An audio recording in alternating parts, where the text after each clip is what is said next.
Thank you, Mayor. Thank you to the City Manager Office. Thank you to our City Attorney and our colleagues, both on my Brown Act and on the Mayor Brown Act as well, to including Councilmember Mulcahy as well.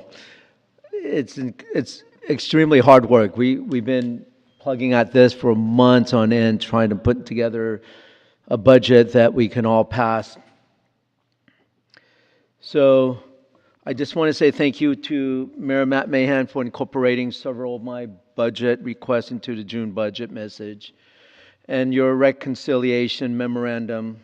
I'm very grateful that for the inclusion of funding for the Youth Empowerment Summit, the Little Saigon Gateway Monument Project, and District 7 Cultural Festival and Communities events. These investments celebrate the diversity of our city, strengthen our neighborhood identity, support our news, and bring residents together across culture and generation. I also really appreciate the fact that, Mayor, your inclusion to the direction of City Manager Office to work with San Jose Firefighter Local 230 to pursue safer grant funding, which would bring us funding that much needed for the public safety, to bring our community service to the highest point.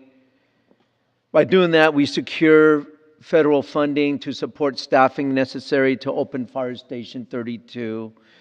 And it's a fiscally responsible approach that allows us to strengthen emergency response capability without reducing the fire department services.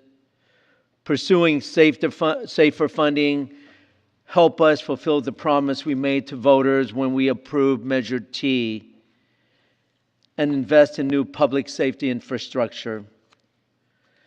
While I really appreciate these inclusion of these priorities, I want to emphasize one additional public safety investment that remains critically important: the creation of Neighborhood Safety Overtime Reserve for the San Jose Police Department. For more than a decade, the area surrounding Tully Ball Fields and Tully Branch Library was plagued by persistent criminal activity and severe quality of life issues.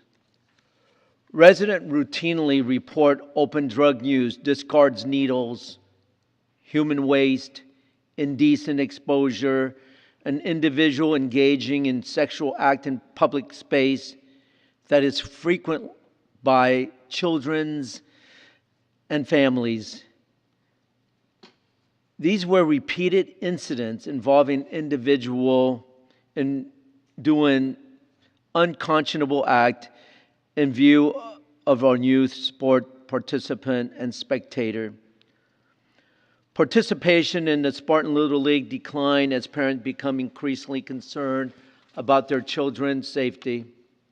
Even the Little League director was sexually assaulted in the vicinity of the ball field.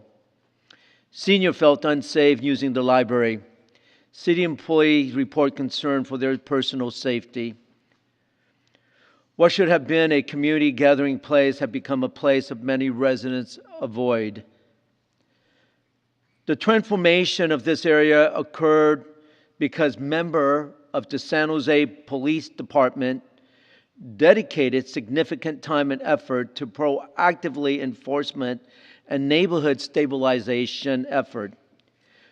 They used the overtime resources.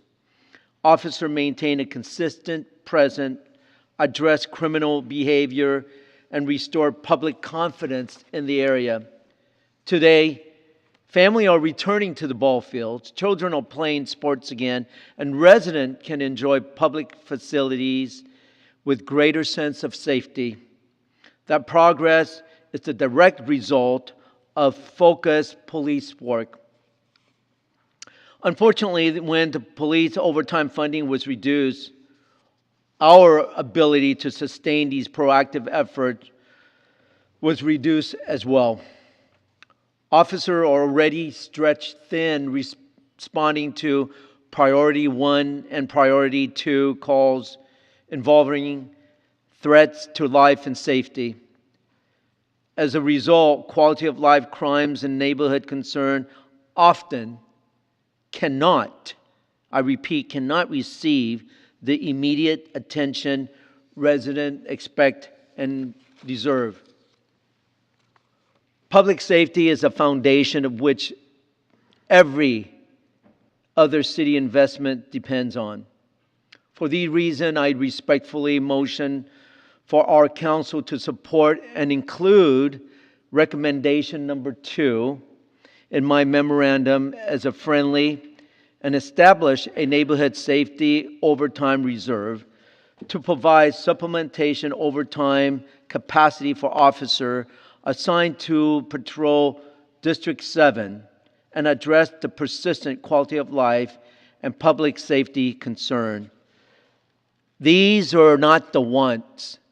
These are the needs.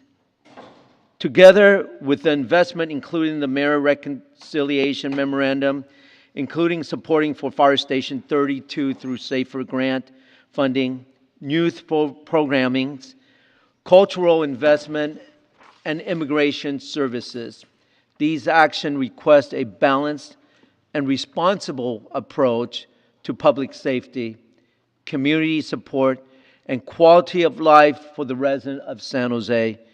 Thank you.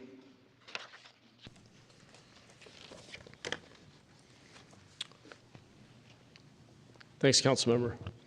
I'm not hearing a second, so we're gonna move on. But Well, we haven't here a.